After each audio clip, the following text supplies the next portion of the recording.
every day. Rinig niyo ba yung lakas ng hangin?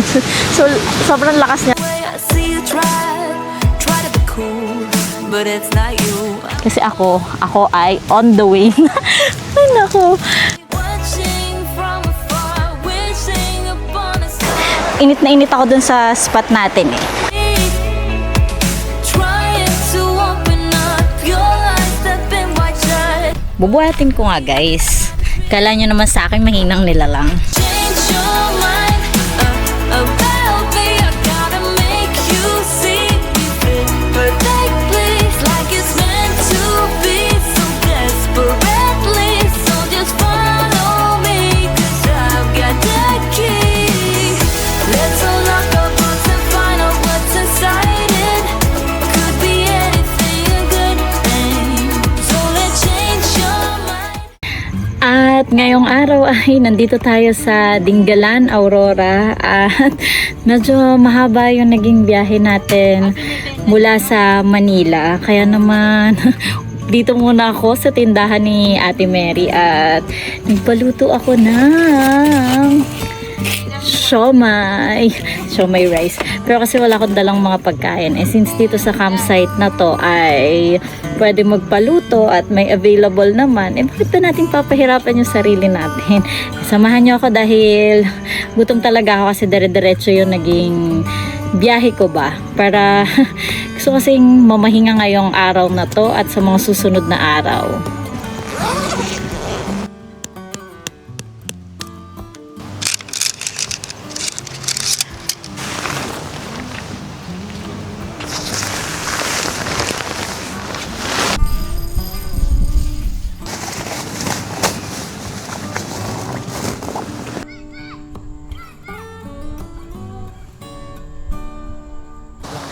Magandang gabi, every guys.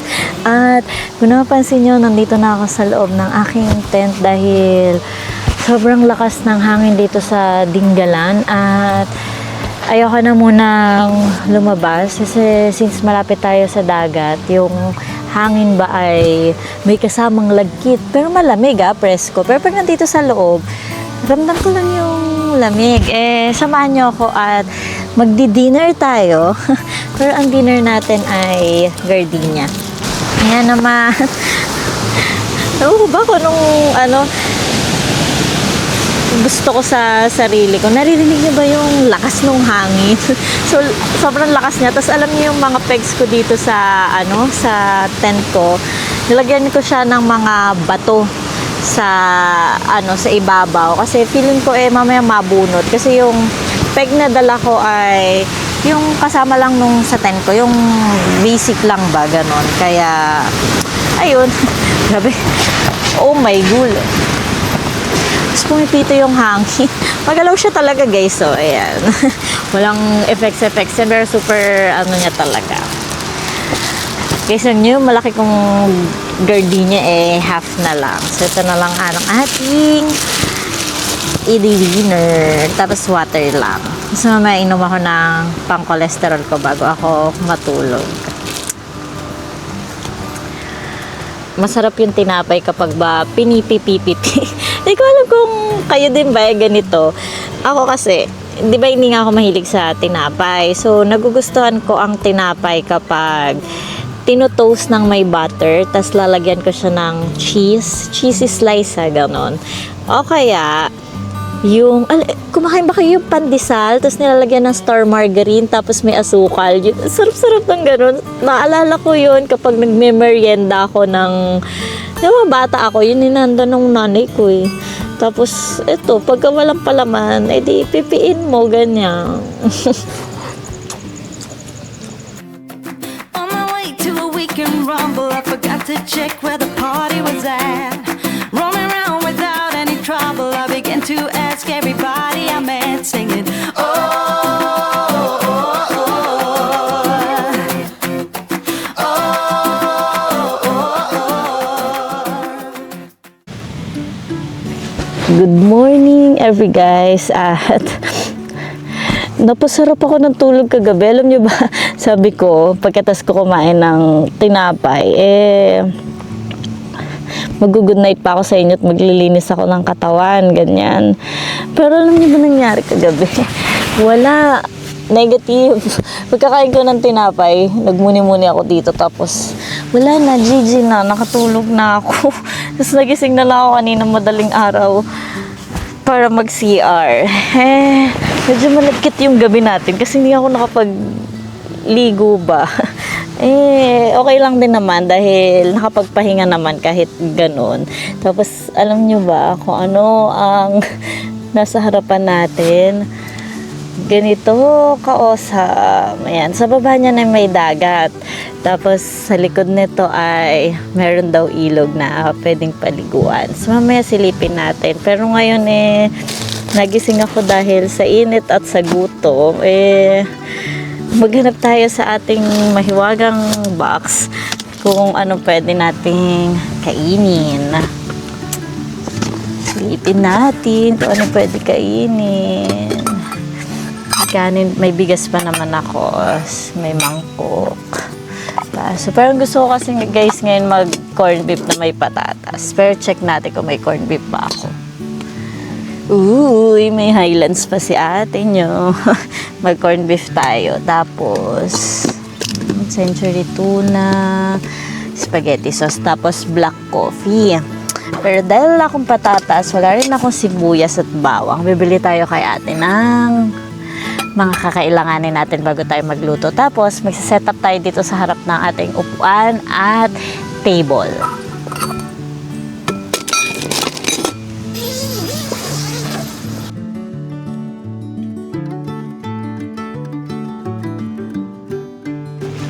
Ayos na ayos tong campsite na to at may mga kasabay akong campers.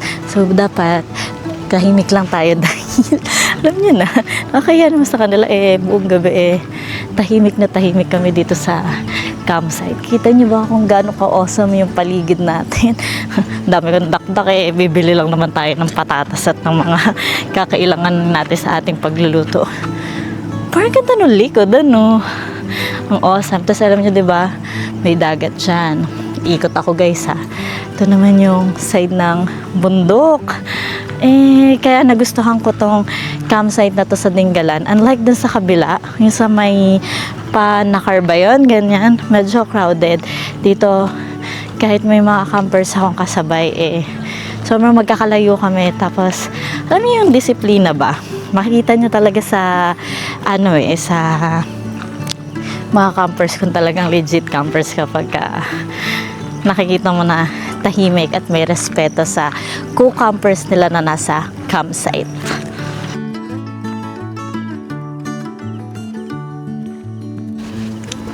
At nakabili na tayo ng ating pangsahog.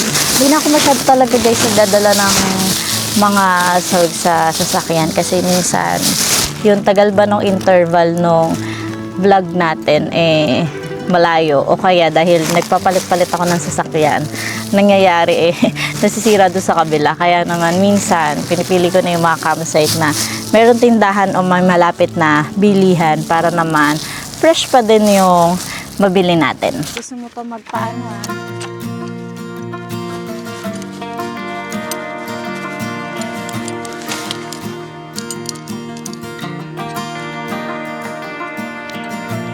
Sundown and salty cheese. It's not a cute look getting kicked out of the bar when you're no longer 19. Still acting like a child, feeling like nobody gets it. I always start these fights, don't hate my guts right now, 'cause I'm still figuring it out. You're the silver lining when I can't seem to find it. When the whole world is against me, you're not. Baby, you're the bright side when there's no God in the sunshine. You're always around to pick me up. Ayun guys, at nakatapos na tayo magluto ng ating kanin at corned beef. Di talaga ako naglagay ng anything na tarp or panabong dahil gusto ko ramdamin ba yung araw na nagpapatan ako kasi masyado na ako parang ako namumutla na nung mga nakaraang araw eh. Kaya ganito yung gusto kong setup ngayon. Raw lang, ganyan, raw pero kompleto dito sa campsite. Yung feels lang ba? Ganyan. Haluin lang natin para ano, haluin pero tinikman na. Gutom na ako eh. Kasi 'di ba kagabi bread lang yung kinain natin. Eh babawi ako ng kanin ngayon at mamaya ay mag-ikot-ikot ako.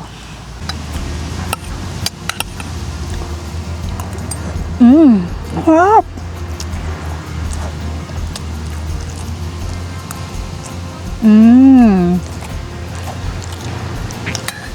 Sarap talaga ng patatas kapag pina-fry siya muna bago siya ihalo sa kahit ano. Kahit kasi sa kaldereta ko, ganun ginagawa ko. Pina-fry ko siya. Para may feel ba siya na parang siyang french fries, ganun. Sarap. Wala, dinescribe ko lang. Nagpaliwanag. Sarap.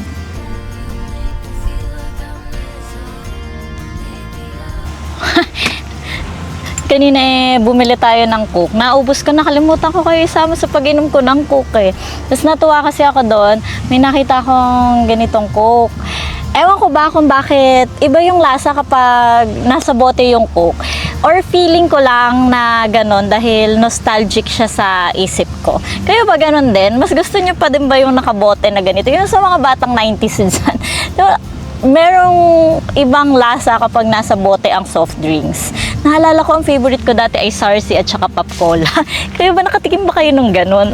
Di ko alam kung mga kasi age bracket ko kayo pero ako ganun. Ngayon ibabalik ko tong bote ni ate tapos didiretso na ako sa ilog. Niisip ko kung doon ako maliligo or magtatampi sa ulang ba at dito na lang kasi medyo tirik na yung araw. Pero dito sa loob ng aking tent ay sobrang cozy. Masarap na nakatambay lang ako dito eh. Ganito lang talaga peg ko pag nagpapahinga ako. Ganito lang. Tapos nakatanaw sa napakagandang kalikasan.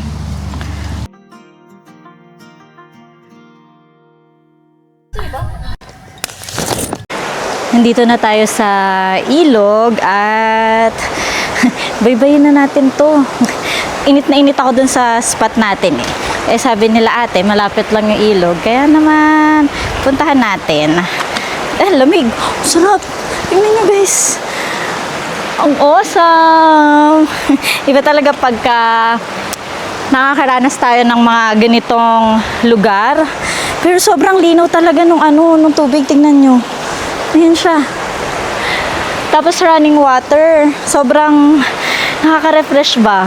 So, pala nagdala na ako ng tawag dito, ng tuwalya ko para makaligo ako. Pero, sobrang payapa dito. Sobrang payapa dito sa naspatan ko. Guys, sa ilalim ng tulay. Kasi naman, sobrang init nung araw. Kaya sabi ko, hanap ako lilim. Dito sa mismo ilalim ng tulay, running water, tapos malilim. Kaya dito na lang muna tayo. Dahil gusto ko pang tumambay-tambay dito sa lugar na to. At iba talaga yung nagagawa ng kalikasan sa mentalidad ko ba. Kasi parang every time na masama yung loob ko, ganyan, ang takbuhan ko talaga ay kalikasan. Iba pa rin yung nagagawa niya pagdating sa pag-restore ba nung tamang kaisipan at tamang perspektibo ba sa pang-araw-araw. Paano ba naman guys? Yung mga nakaraang araw alam niyo yung question ba sa isip ko? Yung bakit hindi talaga fair yung mundo. Tapos dito sa Pilipinas usong-uso yung cancel culture na kahit naman hindi directly sa kanila ginawa yung isang bagay, kapag nakarinig sila ng isang side of the story ay doon na sila makikinig at hindi hingiin yung side mo. Doon ako nalulungkot lalo at kapag maganda yung ipinakita mo ba dun sa mga tao na yon. Nakaka-drain ng pakiramdam. Pero at the end of the day, hindi naman dahil gumawa ka ng maganda, kailangan tanawin na utang na loob yun ng ibang tao. Ang point lang kasi is to remain doon sa respeto na binibigay mo doon sa kapwa mo, 'di ba? Kaya madalas masarap talaga na solo ka na lang at mag-isa. Alam mo naman solo na dalawa, 'di ba? Yung solo ka na lang na hindi mo na iniintindi kung ano pa yung nasa paligid mo. Kumbaga kung ano yung nagagawa mo, wala na ikaw dapat ipaliwanag sa ibang tao, 'di ba? As long as hindi ka nakakaperwisyo, 'di ba? Tapos nagiging masaya ka. At alam mo naman na mabuti yung intention mo, ay panatilihin na ganun. Ako naniniwala pa rin ako na yung cancel culture is namamayani lang yan sa isip ng tao na sobrang immature, 'di ba? Ako naman kasi kung kayang maging polite at maging nice sa tao, stranger man yan o hindi, dapat yun yung ginagawa natin. Always choose to be kind, 'di ba? Pero kung magiging kasiraan ka ng ibang tao dahil sa mga salita mo, better shut your mouth out na lang, 'di ba? Hindi ko na matiis guys, dito na ako maghihilamos dahil init na talaga ako.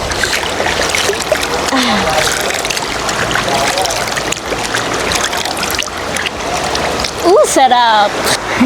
Tayo'y akyat na at time check 10:30 na ng umaga at gusto ko mamili muna ng itatanghalian natin. Meron gusto ko magluto or bahala na, or baka ipaluto ko na lang kila ate kasi meron naman dun sa kanila paluto.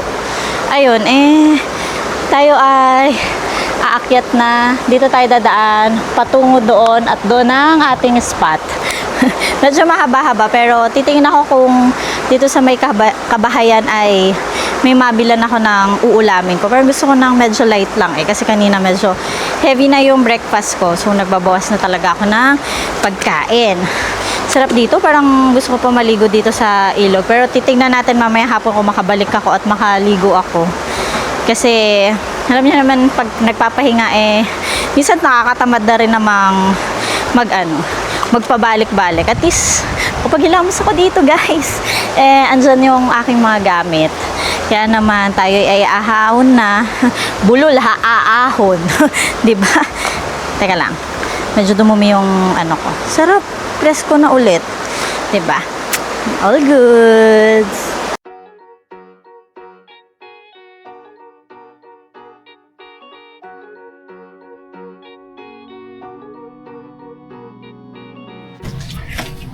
Nasi-CR na ako guys. Pero dahil walang faucet dito sa CR, tayo ay mag-iigib. Meron ako campers dito nag-iigib din Pero igib muna tayo. Wala pala ng tabo. Yung tubig pala dito, sabi ni Ate Mary, ay galing sa ilog na part, pero dun daw sa pinakataas. Okay na din. Hindi naman dapat ako maarte sa mga ganito. Mahalaga may tubig. Naisip ko kung mapupuno ko tong timba ko. Paano ko bubuhatin? Pag nabuhat natin ito, edi success. Parang umuurong na yung laman ng tiyan ko Pero okay lang to. Exercise. Daldal niyo. Kayo madaldal, di naman ako. Pag mga ganito experience, alam yung parang akong bumabalik talaga sa pagkabata. Kasi dati nung una-una namin dun sa tinitirahan ko sa San Mateo, wala pa kami talagang nawasa dun. Tapos meron lang kami dun poso. Tapos pag maglalabas si mami at si daddy, meron kami parang trolley ba yun. Kasi sa baba nung namin, village namin, meron dong ilog na mabato tas running water. Pero ngayon yung ilog dun dirty na. Ganun, color chocolate na siya. Hindi na siya enticing na puntahan at liguan. Pero at least na-enjoy ko yun nung bata ako. Yan. Perfect. Look nyo. Napuno natin. So, ang next challenge is, paano ko bubuhatin? So, talaga ng tummy ko eh. Pero tingin ko kakayanin kong buhatin to. Bubuhatin ko nga, guys. Kala nyo naman sa akin, mahinang nila lang. Diba, nabuhat ko. Malakas yung braso ko kahit small yan. Diba? Magkakapag-CR na tayo. Tingnan nyo, guys. Puno yan. Pero, wag iiwanan ng sabon. Hindi ko pinatong yung sabon ko eh. Kaya naman, guys, ay dyan muna kayo. Ako ay magsi-CR.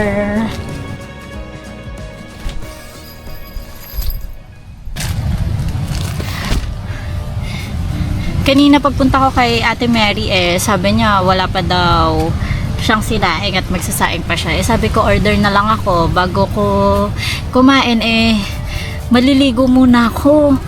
Di inasistahan ako ni Ate Mary. Tuwa ako doon kasi yung tubo ba na galing sa ilog, diniretso ni Ate Mary doon sa may timba ko para dire-diretso daw ako makaligo. Magi-stay muna tayo dito dahil ewan ko ba, parang patagal ng patagal, nakakapagod na rin yung overnight na lang yung pag-i-stay natin sa iisang lugar. Kaya naman, mas gusto ko na at least 3 days and 2 nights nandito tayo para naman talagang masulit natin yung napakagandang lugar na malapit sa dagat, sa ilog, at sa kabundukan.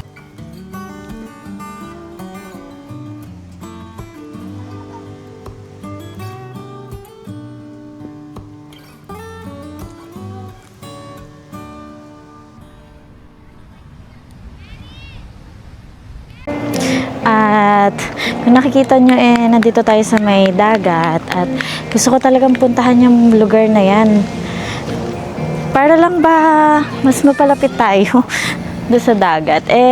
Dito kasi sasalo yung ilog at saka yung dagat. Bibihira yung ganitong experience ba dahil nainip na ako doon sa kakatambay ko sa loob ng tent ko. Nakatulog ako kanina pagkatapos nating kumain. Kaya naman gusto ko maglakad-lakad ba para matagtag at makapasyal dito sa ating munting adventure.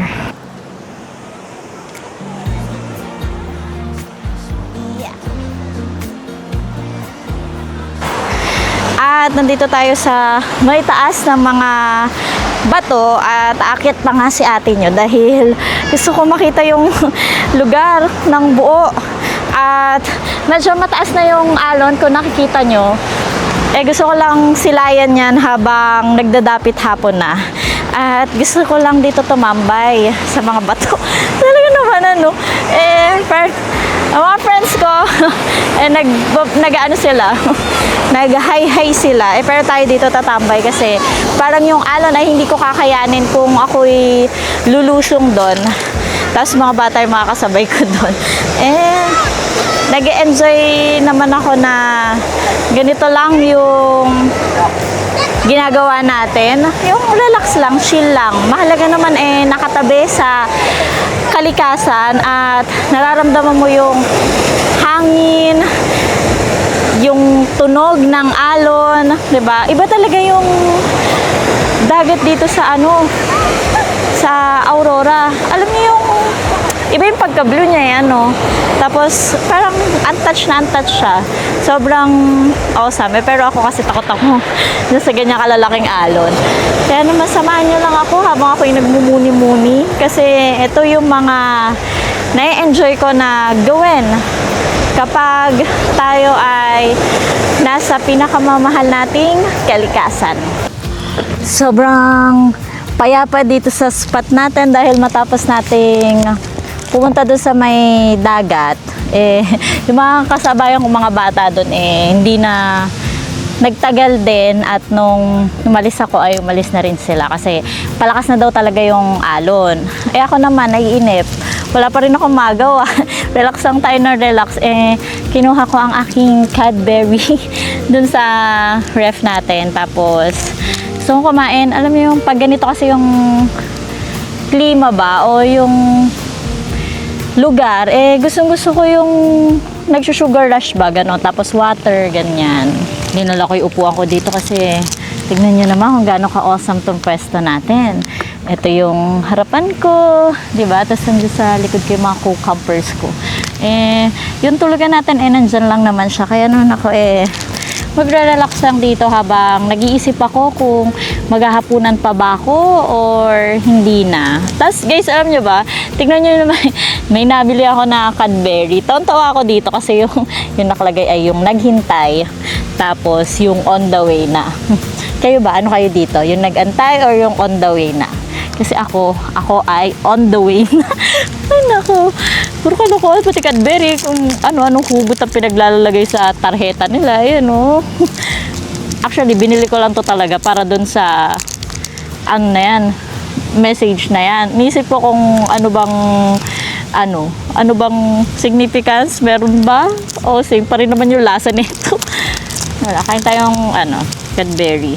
Kaya lang hindi to yung fruits and nuts. Favorite ko na Cadbury ay yung fruits and nuts. Pero ito ay milk chocolate lang. Nga lang, kahit allergic ako sa sa nuts, ganyan. Alam niyo ba, favorite ko yung mga nuts, ganyan, macadamia. Kaya lang, kahit konting-konti lang yung i-intake ko ba, nag-allergy talaga ako. Kaya pag crave na crave ako, ginagawa ko ay, tawag dito, may nakaabang na ako si Tiricin para labanan natin ang allergy. Tapos guys, nauunawaan ko naman yung mga nagchat-chat sa aking page na gustong mag-send ng monetary o kaya mga in-kind na mga pagkain, gamit, ganyan. Hindi ako makasagot talaga sa inyo dahil una-una hindi ako sanay ng ganon. Pangalawa, may tiwala naman ako sa mga nagchat-chat pero yung privacy at safety ba ng pagbibigay ko ng personal number ko at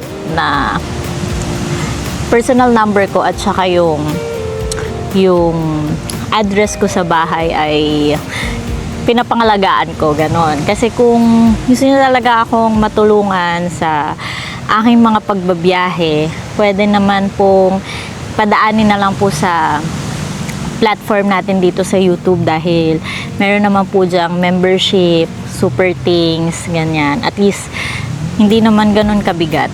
Alam nyo yun. Sana po nauunawaan nyo at sana wag kayong magtatampo kapag dinedecline ko yung mga ganong offer sa akin. Kasi iniiwasan ko na, alam niyo yun, takot po kasi ako talagang masumbatan. Kaya naman po, kung meron po kayong mga gustong ipaabot or gusto talagang sumuporta ay dito na lang po sa platform natin. At least ito po ay walang pilitan, 'di ba? At least dito po legal ba? Ganun yung may nakikita ng lahat, ganun. Transparent, yun yung mas mainam. Wouldn't lie to you, doesn't matter what I do. She's got a hold on me. She knows how to drive a truck, but she lets me pick her up when we're going dancing. My heart stops beating when my headlights shining on her. She's my country girl. I couldn't tell you what she's doing with me. She's so damn out of my league. She's a little bit crazy on the weekend.